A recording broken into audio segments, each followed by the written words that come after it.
Hey guys, so I've been kind of reluctant to film this video. I filmed my first video explaining the first part of the miscarriage. Hopefully you've clicked on this because you've already watched my first video about the beginning of what happened in my miscarriage. If you haven't watched the first video, please go and do that because you will not know what is going on in this video if you don't go back and watch that. When I went through this experience, I searched the internet everywhere looking for different people's experiences, different people's advice, and just a story that I could connect to. So please just go watch that video. That will give you a little bit more of a lowdown of what exactly is about to happen in this video while I'm continuing on from that story.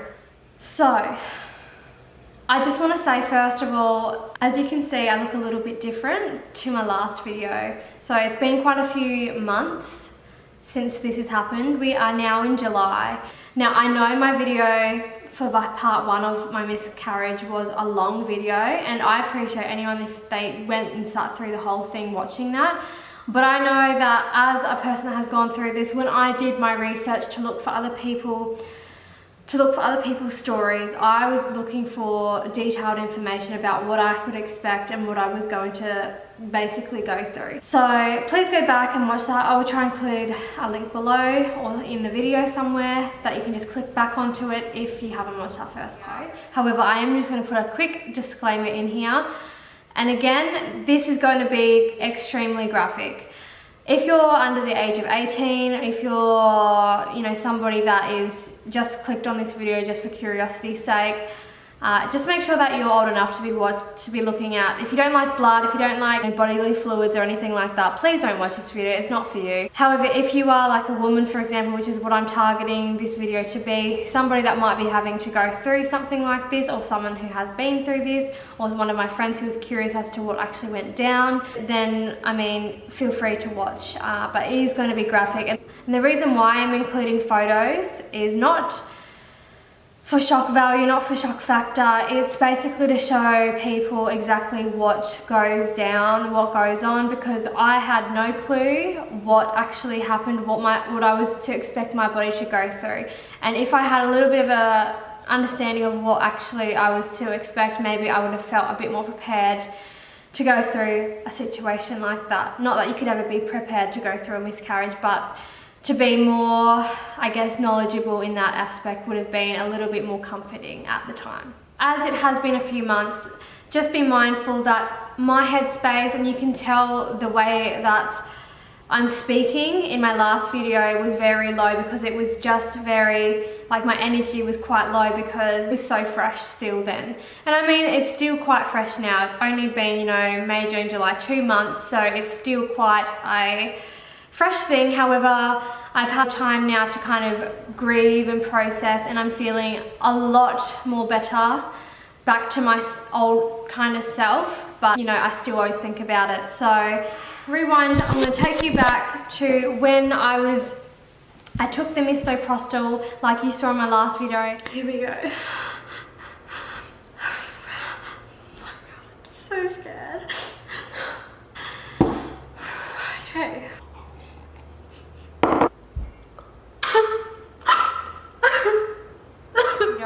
And I sat on the couch. I woke up and I just felt this massive gush. I just knew that was the beginning.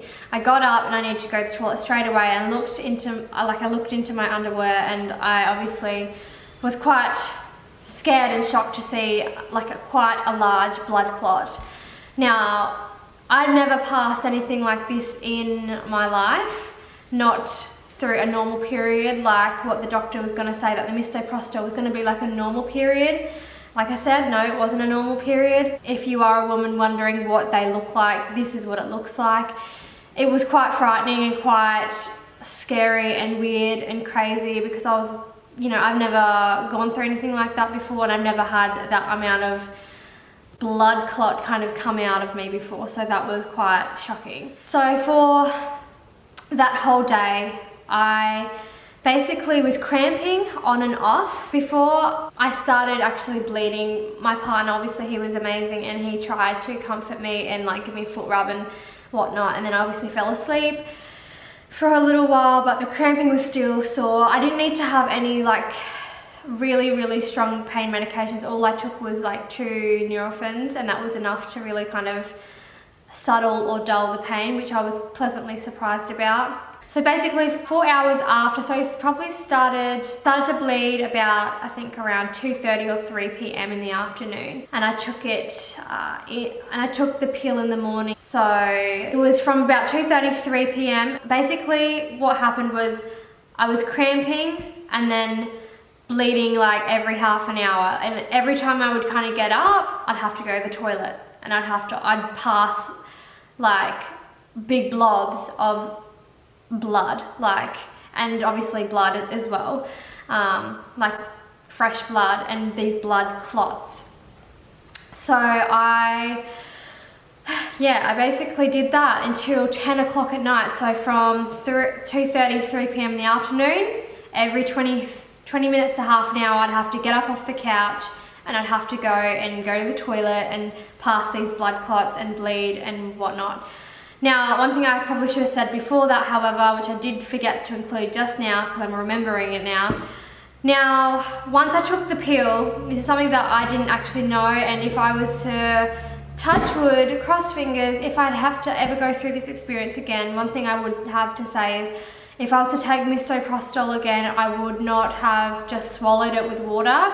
Although that's what the directions were, I would have tried to maybe dissolve it in my cheek first instead of just gulping it down with some water. The reason for that is because basically, as soon as I started bleeding on the first day that I took the misoprostol, like I said, I got up and this blob came out of me. But what I didn't know was going to happen is when I ran to the toilet, I experienced like I got very faint and lightheaded, and I got very hot.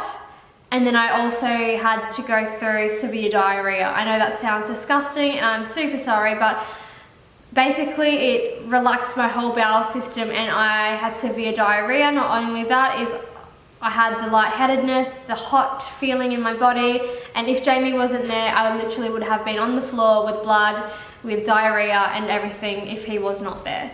So I'm grateful for that because I was glad that he was home. I asked him when I felt, because I was on the toilet, I couldn't get up off the toilet, I was going through diarrhea and I felt really lightheaded and I felt like I was going to faint. And I know when I'm about to faint because I see the world kind of start to close in on me and my hearing goes and I kind of hear this like a high-pitched noise and I start to see like black flickers and it closes in and turns black. That's what I know those warning signs are what happened when I faint, and I was starting to get them. Jamie, I asked him to go get me a cold cloth and a bottle of water, and he got me that, and obviously cooled down my body doing that, while also going through the whole terrible, disgusting fact that I was bleeding, blood clotting, and also diarrhea at the same time. And for anyone that is in a relationship, that is the last thing that you want your fiance, boyfriend, partner, spouse to go through.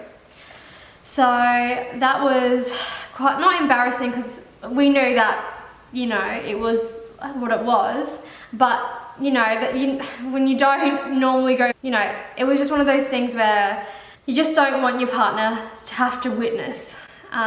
So yeah, for anyone that's contemplating having misoprostol or having to take misoprostol, I'd advise probably to put it in your cheek. I don't know if that would have affected it any less or different, but what I have heard and I would have tried if I had to go through that again was because it gets into your bloodstream quicker than just swallowing it with water. And I have heard also some people, like I think in America, who get prescribed misoprostol or Cytotec, they also, I know this sounds weird, but I have watched videos where they've said they've had to insert it vaginally or anally, which I didn't know that was a thing. So I'm glad, I guess, I didn't have to go through that, but at the same token, maybe that would have had not onset the diarrhea if I had done it either of those ways. Now, like I said in my last video, because I had naturally started miscarrying, the misoprostol was basically to help speed up the bleeding.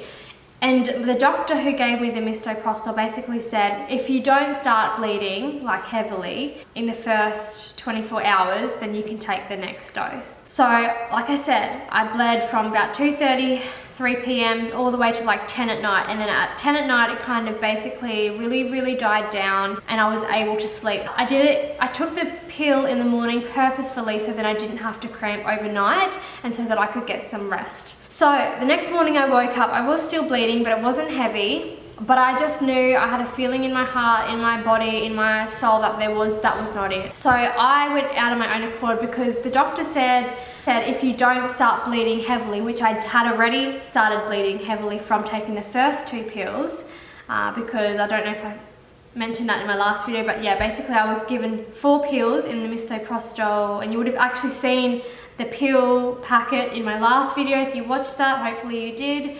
But yeah, I got 4 pills and I took 2 on that first day, and the doctor said the other 2 only take basically if the bleeding hasn't onset. Now there was 200 milligrams or whatever in each of these. So 2, 4, 6, 8. So there was 800 milligrams altogether. So I only had taken 400 because I only took the 2. So I had 2 pills left. And I knew that next morning that that wasn't it.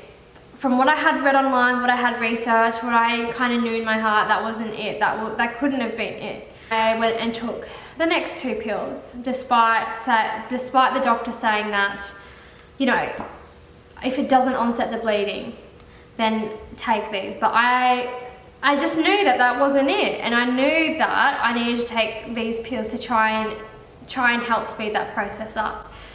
And that was a really hard choice to make, but I also looked into it as well. And some people that I have seen videos on in other countries actually take a higher dose, actually take the whole 800 in the same day. So I knew for myself I was taking that risk. I only took 400 that day, and the next day I'd take another 400. I don't really know how to describe it, but I just knew deep down that I needed to take these 2 pills to help me to expel some of the blood and what was inside me. So the next day, like I said, I took the 2 pills, and basically same thing happened. I took it about 10:30, same time, because I knew that I needed to take it in the morning, not at night. So I took it about 10:30, and then same basically thing happened. However, the severity of it was much worse than the first time. The second day, it was like that, but much more of it. So I was experiencing more big blood clots, more blood. To be honest, it was more I was going to the toilet, I felt more frequently than I was the first time. So I'd have to be, same thing, I'd have to be on the couch for a little while relaxing, and then I'd be like, oh, I've got to go to the toilet. So I'd have to run to the toilet every 20 to 30 minutes. I'd have to get up. So sometimes it was even 5 minutes in between. It just really depended on what my body did, and you'd know when it sort of happened because you'd feel it exit, if that makes sense. It wasn't just like, and I'm sorry for being TMI here, but I'm just stating my truth here. It wasn't like a normal period where, you know, you can feel it come out, but it's not to the point sometimes that it's really recognizable. Whereas when I felt this, I knew every time something came out, I knew that there was a blood clot sitting in my underwear, basically. And I'm sorry, that sounds really disgusting and gross, but that is what happened. That second day that took that was Saturday, and the same thing basically happened. I cramped all the way until about 10 at night again. I was able to sleep after 10, relax. On the Sunday, I didn't obviously have any more pills or anything to take, so I just let my body relax. I was still bleeding. It wasn't very heavy, but it was still a constant flow.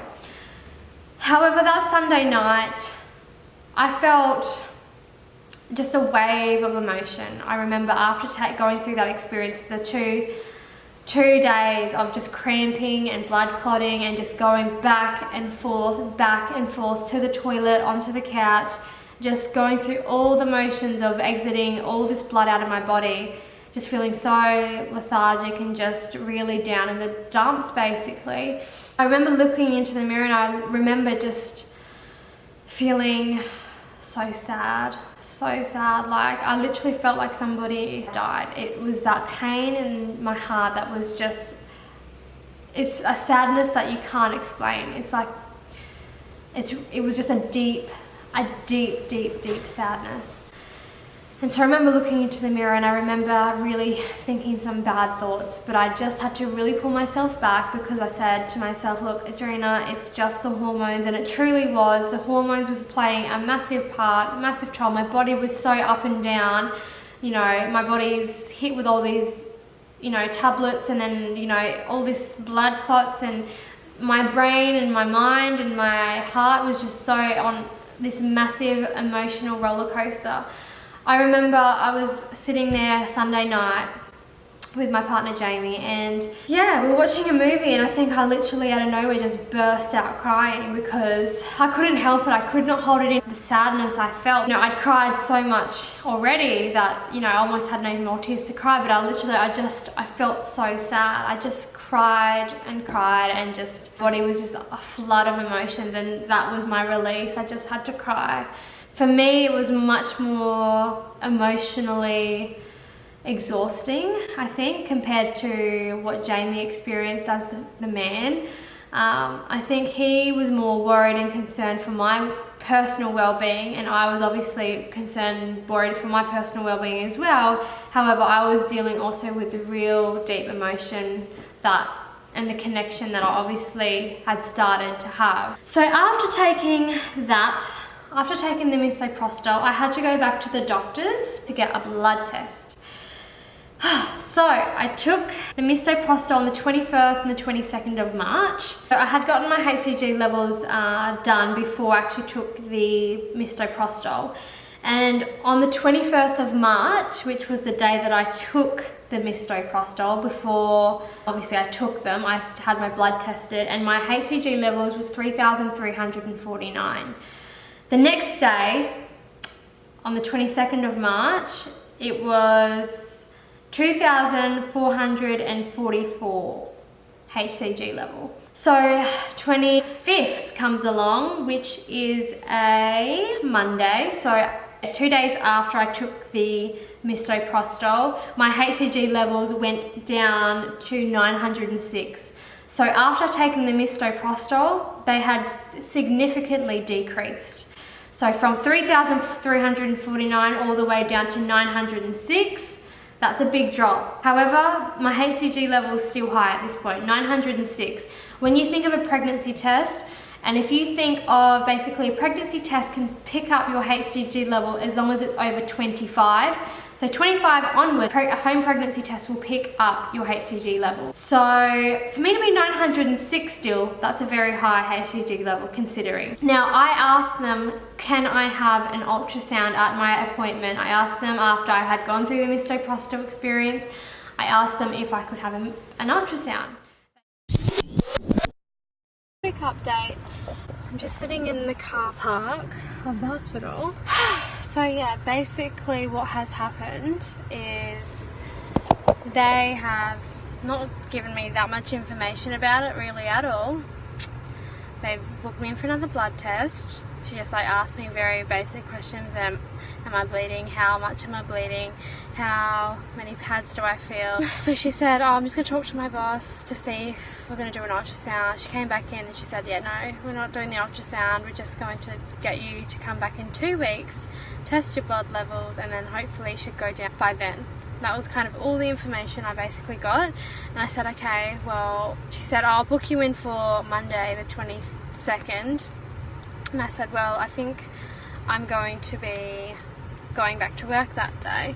She's like, okay. So I said, do you do it in the afternoon? And she's like, no, we only do it in the morning. It's just got, I asked her literally, I was like, so how long should this usually take to get under 25? And she said, well, they're decreasing quite a lot, so it should be in a couple of weeks.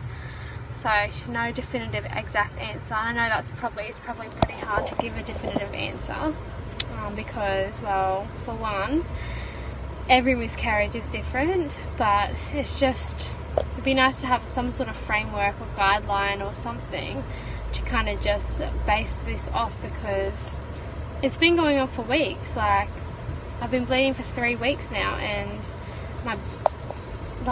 it's just, yeah, maybe I'm just being impatient, but I'm just like, until I know my HCG levels are not, under what the normal amount is, that's when I'll feel more comfortable. And the fact that, I guess, they're not doing an ultrasound to even see if there's anything, like, I know I'm not a doctor, that's their job to know, but it's just so annoying, because I'm like, if that was me, logically I would think, okay, we'll do the ultrasound to see if there's any tissue left inside to make sure that the gestational sac is not there, and then if there's not, we'll let you, like, you know, bleed a little bit or whatever, and then come back in a few weeks, do the blood test instead of coming in every single week to try and do a blood test only to see it go down 100. Like, sorry, you can see I'm getting a bit frustrated, but I'm just like, because it's been going on for so long, and yeah, I'm sorry. Anyways, trying to make the most of this day. I want to go home. He said we can see that the numbers have decreased quite significantly, so we won't bother with having a ultrasound at this point because the numbers are decreasing, which was a good sign. So I was like, okay, no worries, that's fine. So on the 29th of March, I went back to work. And I'm sorry if I'm looking down, it's just because I've got my notes of the key dates and stuff like that.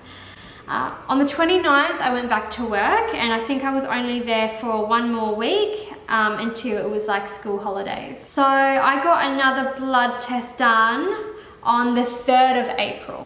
From the 25th of March, so the last HCG level test, I will just say that my bleeding hadn't fully stopped. It had significantly decreased, but it was enough for me to wear like a thin liner every single day. There was like just very light little kind of spots and kind of little bits of tissue basically. On the 3rd of April, my HCG level test came back at 794. So it had gone down from 906 to 794. So it had only gone down 112. So that wasn't a real massive lot for that week. That was still quite a high HCG level because, like I said, a home pregnancy test would pick up anything over 25. So if I was to take a pregnancy test, it would still have said I was pregnant. So at that blood test as well, I actually asked again for the second time, can I please get an ultrasound? I really wanted an ultrasound because they were telling me that my HCG level was quite high, and I wanted to make sure that everything was out, because going through the misoprostol experience, I didn't actually even see the gestational sac, which is what I kind of assumed. I didn't know what it was going to be or look like or anything like that. So I had just heard it in some other women's videos that I had watched, that they passed the gestational sac, and I thought, well, these blood clots were big enough, maybe it's come out in one of those. So I thought everything was okay, and maybe I was just healing. So I went on my 2-week holiday, and for about, I think, just under a week, I actually flew to Melbourne. So I flew to Melbourne, met up with my sister, and that time away was kind of my healing time away, I suppose. It was just to get my mind off everything because it was so fresh, because it's so new. I didn't want to think about it.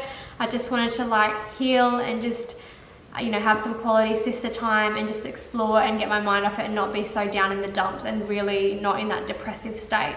So I made myself go, and I had actually a really awesome time in Melbourne. I really loved going to visit there with my sister, and yeah, we had a great time. However, I do remember a few times during that trip that I was there in Melbourne, I remember saying to my sister, I feel really like weird and bloated, and during my Melbourne trip, I actually was passing kind of these weird, stringy, kind of just really weird bits of something. It wasn't blood, but it wasn't like, I don't exactly know how to describe it. If I can find a picture, I'll insert what I mean, and you can kind of just see it visually. But it was just really weird, but I was passing little bits like every single day that I was there. It wasn't necessarily blood as such, but it was kind of just little like tissue pieces, I suppose you could say. I remember saying like to my sister, like, I feel really bloated and I feel really weird. So I went to Melbourne, had a good time. I kind of started to heal when I was in Melbourne there a little bit, you know, to try and just get my mind off everything and not be in such a bad mind state. And I got back from my holiday, and I basically had one day before I had to go back to work. And on that day before I had to go back to work, I basically was just doing some chores around the house when suddenly I felt this. I was outside just putting some washing on the line, and I felt just this kind of gush hit me again. And I just knew already it was blood, and it wasn't a little bit of blood, it was like a gush of blood. So I'm standing there, you know, thinking, what is happening? Like, I've taken the misoprostol, I thought things were okay now, and now I'm bleeding again. And not just like a little bit, like quite significantly. And I'm starting to feel these really quite serious cramps. I'm starting to feel like it's really kind of be painful again. So I end up bleeding, and just luckily that next day I had a doctor's appointment booked already, so I didn't have to book it to see the doctor because I had already booked an appointment for that next day. So I'm still emotional about everything. I just went into the pathology to get my blood test, and I just finished late from work, so I literally got in there and it was closed, and I was just so grateful that one of the ladies that was there took my blood test. And yeah, I literally got in there and I just like almost broke, well, I pretty much did break down and just started crying. Like, this is my 4th blood test, and it's just been such a long process, and I'm just emotionally drained. Like, there's days I'm just like, yep, I'm good, I'm all fine, and then I'm just like, as soon as I go to like a setting like this, like the hospital, I'm just like anyway, I'm gonna go home. I don't know, I think it's just pregnancy hormones, is the hormones that's kind of left in my body that are still making me really emotional. But she was really, really lovely, and I'm just so grateful for that lady that she got to do my blood test, because I needed to get it done just to make sure. So I'm really, really grateful for that. So anyway, I had that appointment booked, and I bled that night quite significantly, and I was in a lot of pain. Like, it was different to the misoprostol pain. It was a lot more harsher, a bit full on, to be honest. It was, yeah. The next morning though, when I went to the doctor's appointment, I knew that something was really weird, because even in the waiting room, when I was waiting in the early pregnancy assessment clinic, I felt like I couldn't really wait there for that long, because I was in pain. I was in pain just sitting down, and I was just trying to breathe and just trying to like get through the appointment. So they called my name, I went into the room with the doctor, and I asked them, I said, I've started bleeding quite significantly, and I've asked the last 2 times if I can have an ultrasound. I'd like to have an ultrasound to see. And the only reason they prescribed me an ultrasound was because I was bleeding quite severely and I was experiencing quite severe cramps. Because the last 2 times I had asked, I said, oh no, well you don't seem to be in much pain, and you know your bleeding's not heavy, so we're not gonna offer you the ultrasound kind of thing, even though I'd asked for it twice. And then just because I was bleeding and I was feeling this pain, they said, okay, we'll prescribe you like a note to be able to get an ultrasound. Finished with the doctors, still bleeding, still feeling really, really sore in my stomach, just like really bad cramps. And before we went home, we were able to be squished in to get an ultrasound. They booked it in from the hospital at another practice around where I live, and they squeezed us in because they were quite busy for 3:30 p.m. for that same day. Easter Monday was the 22nd of April, and that was when I started bleeding, and I was meant to go into work the next day. Then on the 23rd of April, that's where I went to the doctors and I asked them to give me the ultrasound. So I finished my appointment at probably say 12 o'clock that day, and then we drove from the hospital to quickly go get our car washed, and then we were going to head home. So at the car wash, Jamie was washing the car, and I will actually insert some pictures. I'm sorry I look terrible in these photos, but that's how I was feeling. I remember sitting in the car, holding onto the side of the door, just literally having to like breathe. Like, I had, the pain in my belly was so severe, like I couldn't even hold my phone to scroll, to even look at anything on my phone, because I was in that much pain. I couldn't do it. I remember Jamie popped his head in while he was scrubbing the car. He's like, you all right? And I said, no, Jamie, we've got to go. I can't do this anymore. I need to go down. I need to go home and I need to rest. I'm in so much pain right now, like so much pain. And he's like, okay, no worries. So he like quickly finished off the car, and then he drove home. And in that car ride, I was just feeling worse and worse and worse. He finally pulled up to the front of our house, and I just remember feeling so in this excruciating pain. And so Jamie opened the car door. I tried to get up and I tried to get out of the door. And as soon as I got up and took like 2 steps out of the car, I like froze.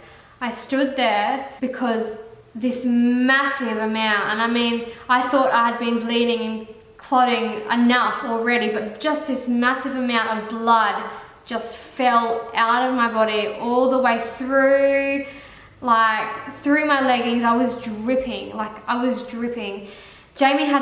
shocked, and I basically fell to my knees and just started bawling my eyes out because my body was in so much shock that I'd lost all of this blood. And it was so fast because it literally just hit me. And I couldn't get up. I was on my knees on the rocks outside on the gravel. Jamie literally had to pick me up by my arms and like drag me through the house. The blood was that much that it had gone through my pad that I was wearing, through my leggings, down through my leggings, and obviously onto my shoes and all through the house. It was dripping through the house until Jamie could get me to the toilet. And so I sat on the toilet, and I remember looking down. I just remember being mortified to see how much blood there was there. I will insert a photo. Now, I don't know if it's going to sound like I'm over exaggerating, but the blood that was actually there was a lot. And that was not normal for me whatsoever, not for a normal period, especially going through the misoprostol experience. I thought that was bad. This was 10 times worse. This was the real deal. I feel like this is scaring me. The amount of blood that I'm losing right now is scaring me. So Jamie was nice enough to put me onto the toilet, and I sorted myself out there, and then I fixed myself up, and I remember I had to go for a hot shower. I had to sit in the bathtub. I just had to breathe because the pain was so severe. Like, I got out of the shower, then I'd lay on the floor in the sun because I was shivering, I was cold, my body was going up and down temperature wise, but I was in that much pain that I couldn't go to A&E. I could not bring myself to go to A&E because I was in that much pain. I could not bear the thought of sitting in A&E for 2 hours to be able to be seen while I was bleeding that much. So I laid on the floor. I remember telling my sisters, like, I'm in so much pain, and they said, maybe try a heat pack. So I had a heat pack in my cupboard that Jamie warmed up for me, and I put that on my belly. This was about, I don't know, around in the afternoon, like 2:30 or something. Put it on my belly, and I was like, it gave me a little bit of relief, but not a great lot. It did help, to be honest. Actually, I feel like it relaxed a bit of what was here, but it was still very, very, very painful and very sore. I do think it did help, actually, looking back, but I feel like it was still really sore despite having the heat pack there. I remember laying on the ground, just being so out of it, because I was literally, it would hit me like I would imagine what I felt pain-wise would be what I would feel like if I was to go through actual labor. Like I felt that those were contractions. They were like, because it would hit me, and then I'd be able to have a few minutes to breathe, and then it would hit me again really hard, and it would just like really be excruciating, and I'd have to go like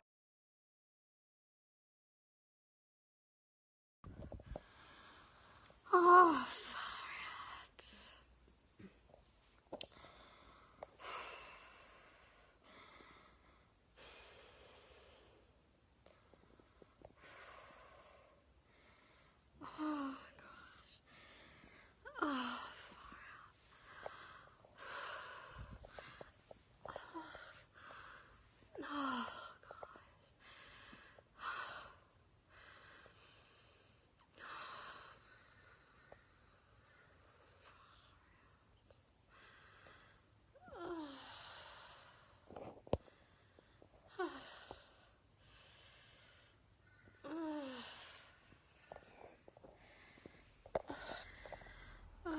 like I'd have to literally breathe through these contractions.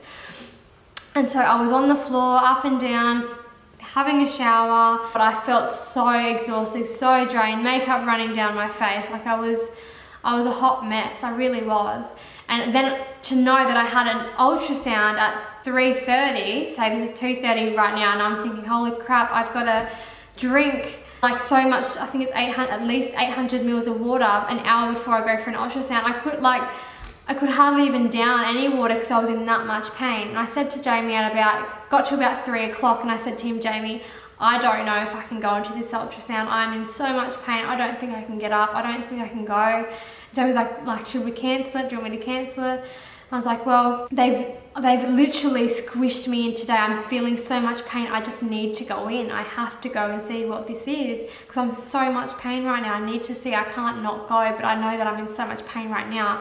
Like if I was to have an ultrasound, I don't know if I can drink that water. And so it got to about 3:15 and I was just really in a lot of pain, but I was trying my best at about 3:15. Now, little did I know, I thought having a bit of water at 3:15 would be okay for me to go for my doctor's appointment at 3:30 and not my doctor's, my ultrasound at 3:30 and the water be in me. But I couldn't down enough during that. I didn't down the amount of water I should have had an hour before. I didn't do that because I was in so much pain. But I remember calling up the ultrasound place and I said, like, I'm really sorry, there is a chance that I might be a few minutes late because I'm basically bleeding quite heavily and I'm in a lot of pain. They're like, okay, no problem. I said, is that still okay for me to come in because I am bleeding so much? She's like, yeah, that's okay. Feel free to come in, like it happens. So about 3:30, I just was laying there and I felt the need.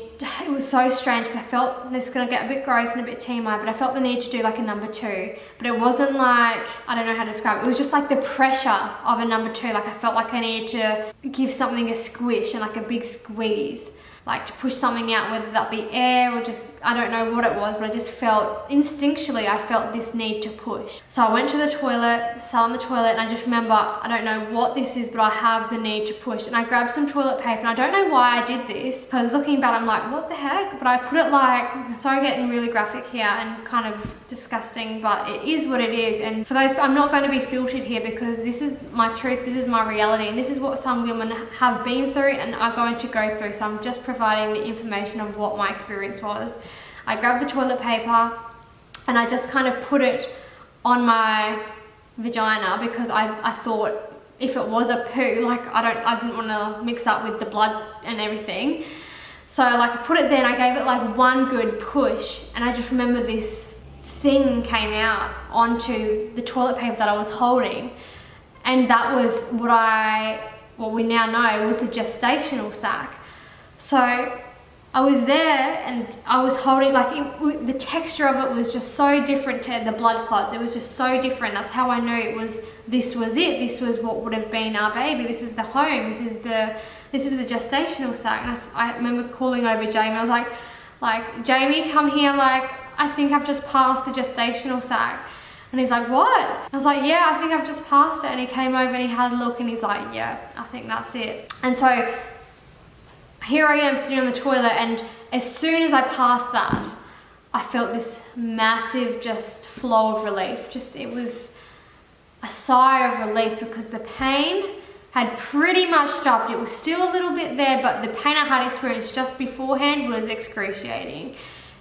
But after I passed the gestational sac, like there was a bit of blood, another blood clot that came out after that, but then it kind of went like I could walk, I could breathe, the pain was almost gone. I felt, to be honest, I felt like I gave mini birth. I felt like I gave mini birth, and I felt like I was on such a bit of a weird high after actually passing what I passed that I was just like I didn't know how to feel. I was just like, I felt a little bit, like it was a really weird surreal feeling. And then I said, Jamie, we've got to go to this ultrasound. And obviously I called up to say we're going to be a little bit late because I think I've just passed the gestational sac, because this was about like 3:35 by this point. And they're like, okay, no worries. And I think they were just like, what is going on? So because I wasn't in pain anymore, I was able to get straight up, go to the car. I sculled my water because I knew that they were not going to find the gestational sac now at the ultrasound because I just passed it. But I knew that I just needed to check if there was anything else in there because they had squished me in for that day. Otherwise, I'd have to wait, another week or so. So Jamie and I went down to the ultrasound place. I walked in, and the thing is, she said, oh, how are you feeling? Are you quite full? And I was like, I've drunk quite a bit of water, which I had sculled the right amount. It just wasn't in the right time frame. So, and I didn't think that was going to play a massive part, but it did. So she said, she put the ultrasound device on my belly. She was like circling around. She's like, well, I can't actually see anything because you're not full enough. You haven't drunk enough water.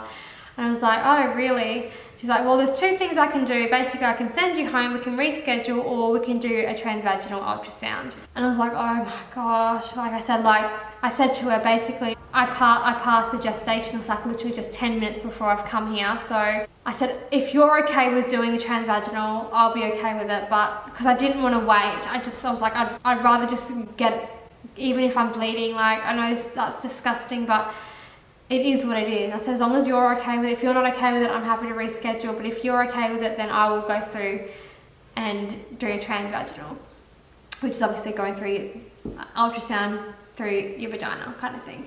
And she's like I've done this for 4 years. Like, it's part of my job. It's fine. And I was like, okay, well, as long as you're okay, then we'll do that. And she's like, well, to be honest, it's probably better that you have a transvaginal because you get to see more detail, whereas obviously on your belly, there's a lot less details you can see.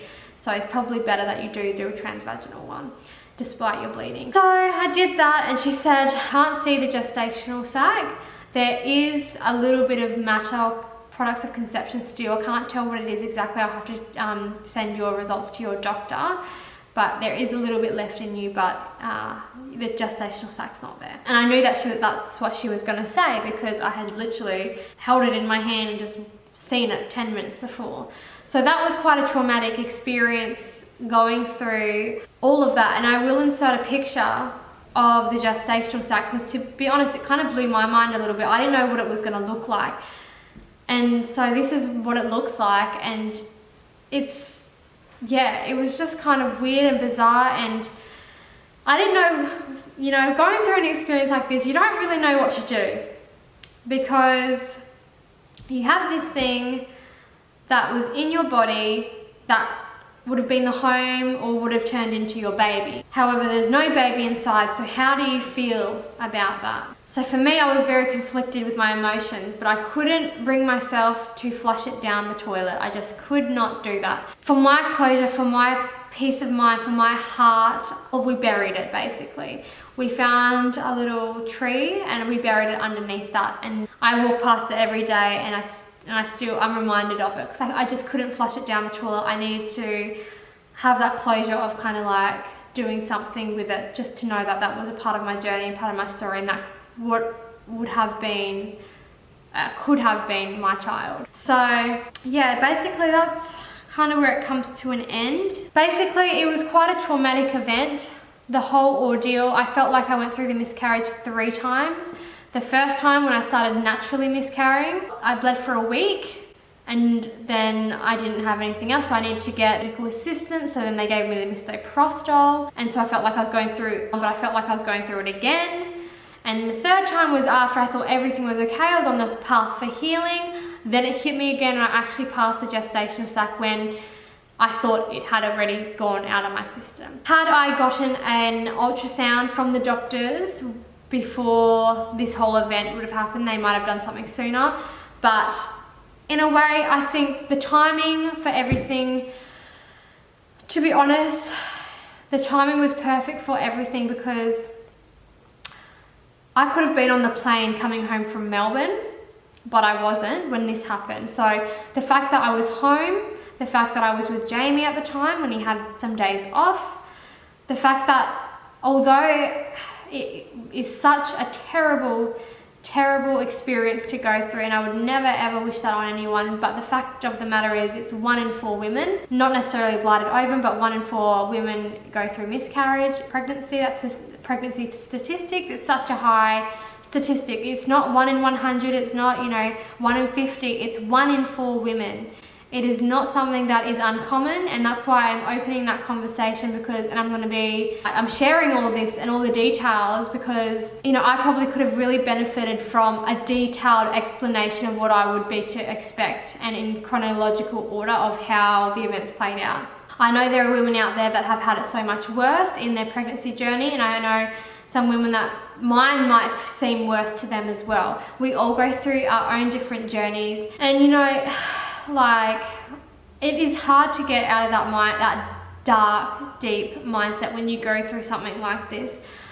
But I know that for me, if I was to dwell in that dark, deep mindset for too long, it would just drag me down with it. And I know that that's not the person I want to be. And I'm the type of person that would always try and see always something good in every day. And I always believe everything happens for a reason. Obviously, the world or whatever my reason is for this maybe is to share with other people, to connect with other people from this experience. This experience has been one that's been very eye-opening. I've learned a lot from. It has been one that has been quite traumatic, and also that I am still healing from, I suppose you could say. It is something that once this happens to you, you never forget. So yeah, for me it was a long journey. It took 4 months basically to finalize the miscarriage. I found I was pregnant in January, and then May 5th was the day I stopped bleeding, or stopped finally bleeding. Now since then I have had 1 period, and that happened a month after I stopped bleeding. 27th of May that I actually got my next period. So it was my first period since December last year, despite obviously all the bleeding that I was already experiencing, but it wasn't an actual period. So it took me a good couple of weeks before I got my actual cycle back. That kind of leads us to the question of, is this just a one-off time for me? Do I have fertility issues? Obviously, when I explained my story, I wasn't actually trying to conceive. However, it was never unwanted. We had spoke about, kids, having kids, and it wouldn't be an issue whatsoever. And it was, as you could see in the last video, it was very pleasantly received when I told Jamie that I was pregnant. But it was just the matter of, it was a shock to find out in the first place, but it was even more of a shock to find out that I'm going to be basically unviable. That was the biggest shock for us. And so I'm extremely worried for the next time I guess become pregnant. I'm very anxious, and because it's happened to me on my very first pregnancy, it's something that it's just so hard to go through, because now it's almost been tainted in a way that I'm not going to have that first naivety of being pregnant for the first time without having all these concerns and worries that I have to think about. I never knew that this was even a thing. I never knew about blighted ovums before I went through all of this, and this is why I'm really sharing my experience, because I know that there's someone out there that is probably searching and looking for this information. If I was one of those people, how many more women are going to have to go through this? More generations that are going to come through of women that are going to go through this, and they might just search the internet and find this video to understand that this is something that happens. Unfortunately, it's so common, and it's so sad, and it is so terrible going through an experience like this, but we get through it as well. Women are so strong. We go through so much. I know that my channel is mostly beauty, but I really just felt the need to make these 2 videos. And this is part of my life. This is a big event that has happened to me that has changed me literally as a person in so many different ways, from my mindset and just in every way I kind of think of, and just to know that life is literally just too short. I've really come to that perspective of things, and I've also really found myself feeling grateful about life as well, because it is such a fragile thing. And for a minute there, I really thought everyone here on this earth is such a blessing to even be here, because to be, pregnant, to have a successful baby, although it happens so easily to some people, it's really hard for others. And, to be grateful for your own kids, definitely hold them a little bit tighter when you hear something like this happening, because sometimes you might take your kids for granted or whatnot, and just realize that there's other people out there really having a hard time to give out anything to have kids. If you choose to leave a comment down below telling me about your story or commenting on mine, please, I really just want that comment section to be a safe place and not to have any negativity around this topic, because going through this is such a hard experience alone. One more thing before I go, I just want to really say, if you are somebody that is going through this, you are not alone. You really aren't. You are, you might be feeling lost at the moment, and I really know how you feel, and internet hugs for you, because you should not have to go through this, and I'm so sorry for your loss. If you're going through a blighted ovum experience or even just a miscarriage in general, literally my heart goes out to you because I know how it feels. And I just want to say thank you to my friends who were with me by my side. I didn't tell everyone in my circle of friends, but the people that I did tell, if they ever watch this video, I just want to say I'm so grateful and so thankful that those people, you know, were there to listen, to help me get through this, and were supportive. And you know, it is such a hard, emotionally draining and exhausting experience to go through.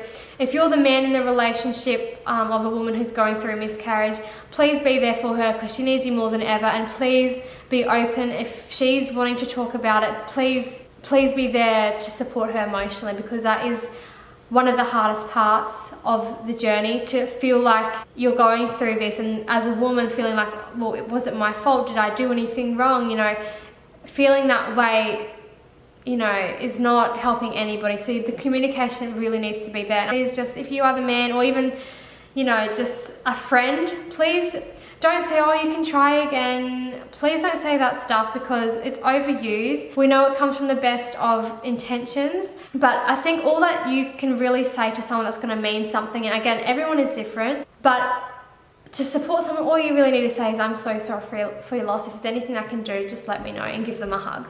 You know, that is plenty enough. Just to have you listen to them or just to hear them out, that is enough. You don't need to say to them, you can try again. Of course they can try again, but it doesn't mean they're going to be blessed with a happy, viable pregnancy again.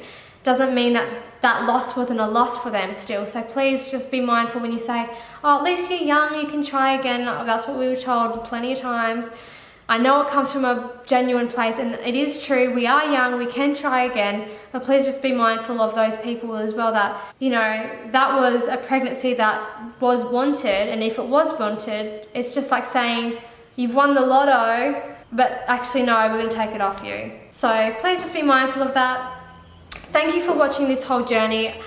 The next videos I will be posting will be hopefully some happier ones, but I am going to take you on my journey through this whole pregnancy thing. So the next time I become pregnant, I will post a video just to see to keep update with this miscarriage, and you know, down the track, you know, we are able to have a successful, happy pregnancy, because at this point obviously we don't know if there's any fertility issues or if it was just a one-off. So yeah, I hope it is going to help somebody out there, because I am really putting my vulnerability on the line here to really share images, my story, everything like that out there, so to the world. So I just hope that it does help somebody out there to even just know what to expect, or just helps them in some way. That's the purpose of this video.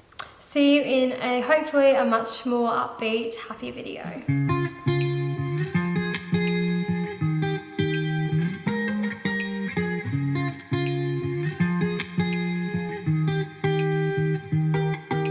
I once felt I'm done with the defense. Drove back and climbed over your fence. Had to show you that I was a mess.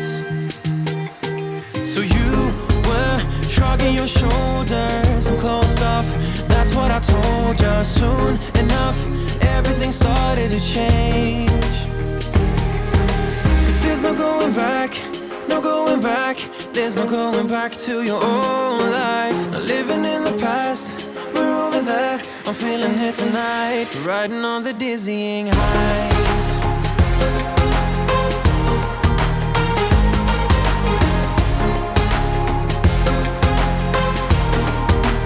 Riding on the dizzying heights.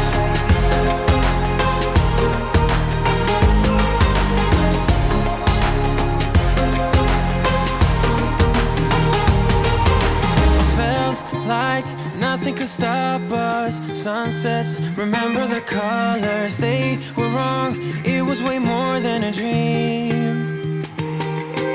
We climbed up, yeah, over the hillside. So right, we stood there all wide-eyed. You and I floated on air in my mind.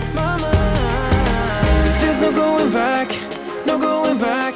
There's no going back to your old life. Not living in the past, we're over that. I'm feeling it tonight, riding on the dizzying heights.